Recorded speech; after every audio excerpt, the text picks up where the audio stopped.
Chinese authorities have stressed that COVID-19 origins tracing study must be based on science and politicization must be firmly rejected. As U.S. intelligence agency near the end of a 90-day deadline to produce a report on the matter, concerns are rising, however, of exactly that and its potential on global health cooperation. Meanwhile, the U.S. is seeing daily new infections skyrocket as the Delta variant hits unvaccinated people, including children, especially hard. Is the U.S.'s COVID-19 agenda the right one? And how to conduct scientific studies amid escalating finger-pointing? I'm pleased to be joined by Dr. Andrei Kortunov, a director of the Russian International Affairs Council from Moscow, and here in Beijing by University Professor Huang Jing, Dean of the Institute of International and Regional Studies at the Beijing Language and Culture University. Gentlemen, welcome to The Point. So it is a big topic and very much in the news. It has been in the news for weeks, if not months, but particularly over the past weeks, this topic has been picking up steam, which is the origins tracing of COVID-19. So I want to ask both of you this opening question, Dr. Kortunov, to start with you first. To what degree do you think has the origins tracing work been politicized, and what are the manifestations? Well, unfortunately, we see a very high degree of politicization of the COVID pandemic, and not only the origins of COVID-19, but also the pandemic itself. And of course, in the United States, they try to demonize China, which is held responsible for all the problems that the United States encounters right now, including economic problems and health problems and even geopolitical problems. This is bad because that brings us back to the situation of the Cold War. I think that in the United States, they now perceive China as an evil empire, and Chinese are the villains. A couple of years ago, Russians were the villains, but right now China is perceived as the strategic adversary of the United States and as a power which, as I said, is held responsible for all the problems that America faces. Specifically in terms of origins tracing, what have you read as signals that the politicization process has intensified? Well, I think that, like in many other cases, the U.S. authorities are jumping at conclusions without having proper evidence. It's the standard, highly likely pattern that the United States uses, accusing China of mismanagement or even some malign intentions against the United States. We do not have evidence that would suggest that the virus originated in the Wuhan laboratory, or that the Chinese authorities demonstrated negligence in managing the pandemic. But Americans are jumping at conclusions, which in my view is not appropriate. Professor Huang, what is your take, having seen events unfold, especially over the past few months, about the kind of hype surrounding the so-called lab leak theory? Do you think the origin study has been tainted with politics? I absolutely agree with Dr. Kortunov about that this is highly politicized issue, but I would argue that this first foremost is resulted from America's internal politics. We all remember that during the presidential campaign, then the candidate Biden severely criticized, attacked President Donald Trump for his incompetence and mismanagement of the COVID-19 pandemic. And indeed, that was one of the major reasons for Donald Trump to lose that campaign. But now it's ironic that Biden himself and the Biden administration itself began to attack China on the so-called origins of COVID-19. I think it is not because it really believes in what he said. It believes it want to fence off the opposition's attack on his administration. In other words, it's resulted from internal politics. Biden want to use China as a strawman in this regard, to overcome the internal disease in the United States, internal division. That's why he asked the intelligence community to do a 90 days so-called investigation report. For him, on the one hand, he can fend off the attacks from the opposition, which could be enormous pressure for him in the upcoming midterm election in 2020. On the other hand, of course, could push all the pour all the dirty waters on China to make China a scapegoat for this entire incompetence of the United States government in terms of pandemic management, and also, of course, could enable Biden to overcome the internal divisions to push for some policy issues. I think in that regard, politicization of this issue is not just because of the U.S.-China computation, but I think a more important, a more serious reason is because the internal division of the United States. How do you look at the fact that the U.S. intelligence agencies are tasked with finding out a definitive conclusion about the origins of COVID-19? Because this is a scientific matter, and only scientists will have the ability, the key to find out the answer, if at all. And he only gave 90 days to the intelligence community. What do you think was on his mind when he made that decision? And also the word that has come out that the intelligence community report probably will not give any new groundbreaking evidence, so will not be able to come to some kind of definitive conclusion. What can they table in the end? I think, just as I said, anyone with limited education on this issue would understand that this is not the business of intelligence community. For example, Joe Biden can let the Congress do the job, or can authorize a scientific research institutions do the job. Why give the intelligence community, which, as we remember, just a few months ago already gave a report. In that report, it says that it is unlikely or very difficult to prove that COVID-19 is leaked from the lab.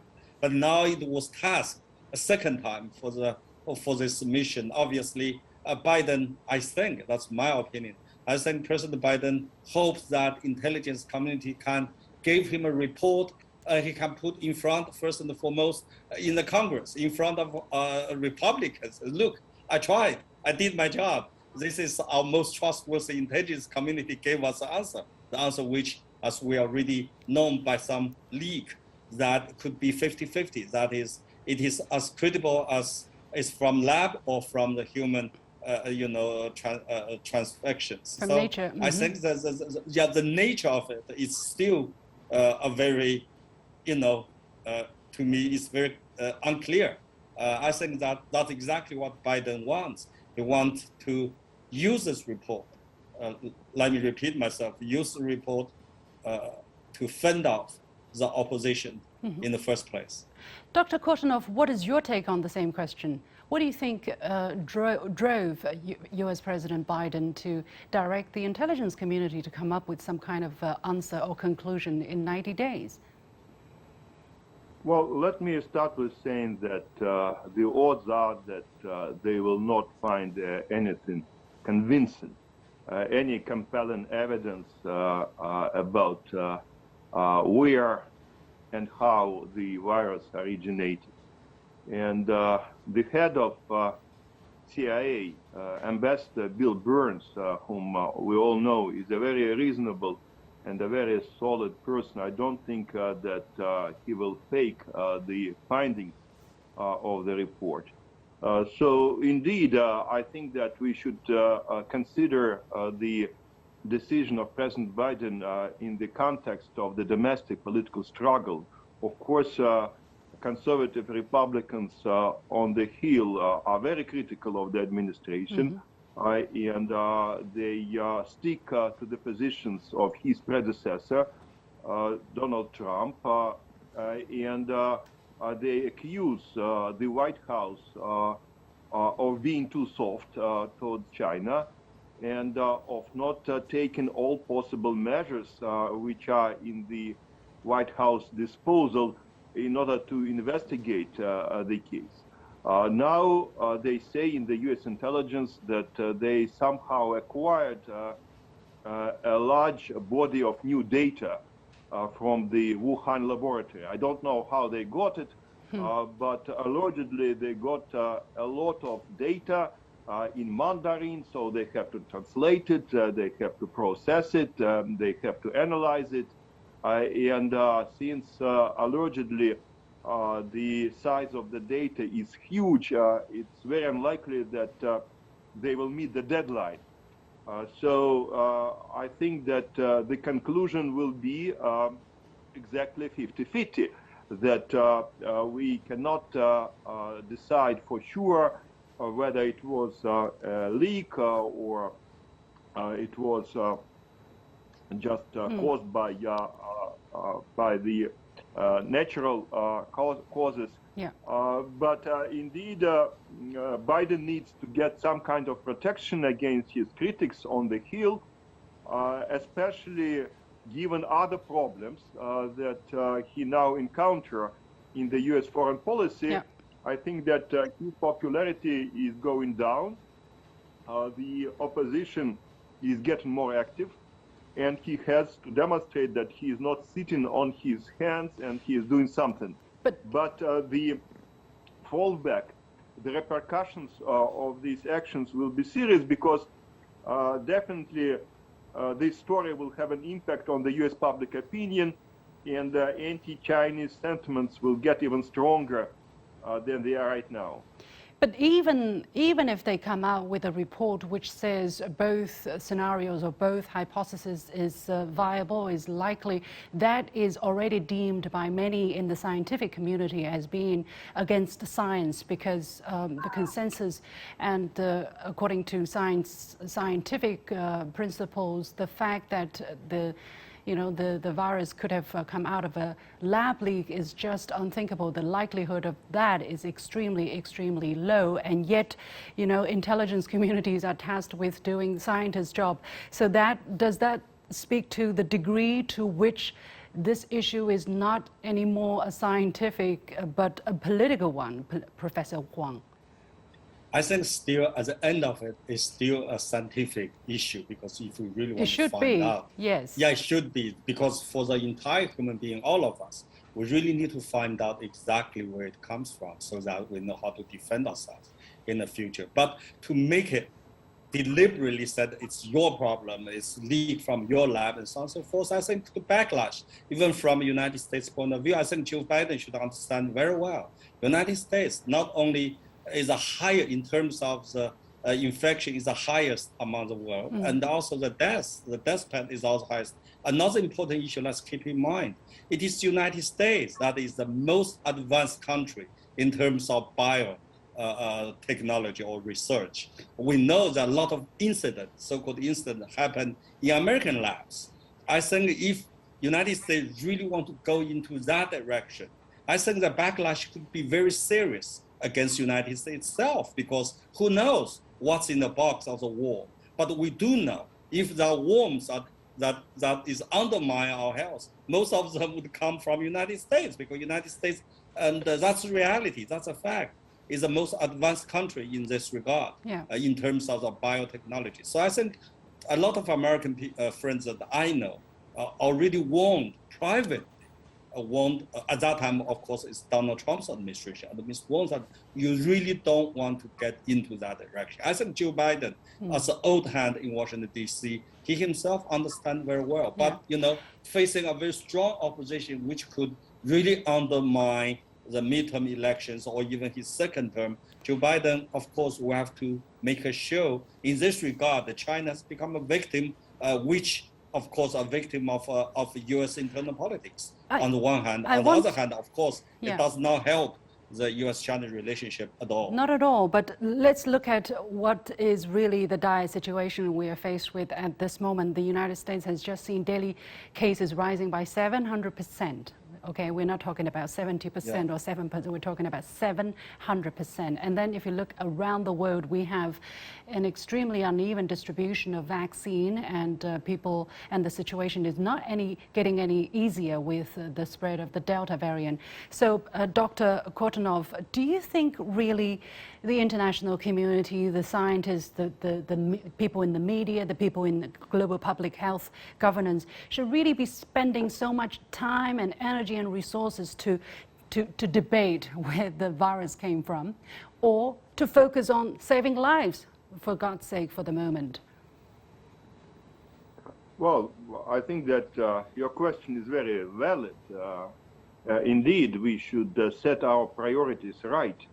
And our priorities should be in enhancing international cooperation in fighting the virus.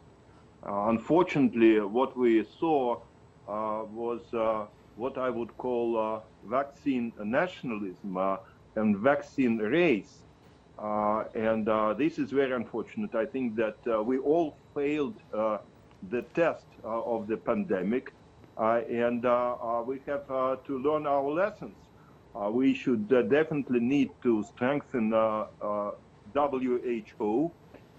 We should accelerate the process of vaccine recognition. We should definitely strengthen COVID and other mechanisms that could bring vaccines to the global south. There are so many things that we need to do, and unfortunately our priorities are distorted. Yeah. That really makes people very sad. But since you mentioned the WHO, I want to ask this question about the WHO. And it seems that there seemed to be some disagreement between WHO and member states as to how best to progress on the origins tracing issue. United States wants to press the WHO to focus more on China, and China is obviously not satisfied with that kind of focus after some study already been carried out in Wuhan. So, Professor Huang, do you think really the atmosphere is conducive to helping the scientific task of uncovering the origins of COVID-19? Not at all. I think the WHO has originally did a very good job and has come up with a very good scientific conclusion. At least we should not make any conclusion before we really find out what's going on. But we all know that WHO does not live in a vacuum, and it must under enormous political pressure from the United States. That's why the head of WHO seems to have changed his attitude or stance a little bit, which is quite unfortunate. But eventually we should, I still have confidence in WHO. I still have confidence in the academic or scientific world. I believe that one thing about science is that we are committed to truth. I think we should not give up so easily our confidence in WHO and truth. We should call, just like my good friend Dr. Kortunov said, we should focus more on how to overcome this pandemic, which of course is the enemy to all of us. It is in that sense we should condemn any effort to politicize this issue for some political gains. That's indeed not only very short-sighted, it's very harmful to all of us. Many thanks for your insight, Dr. Andrei Kortunov, Director of the Russian International Affairs Council, and University Professor Huang Jing from Beijing Language and Culture University.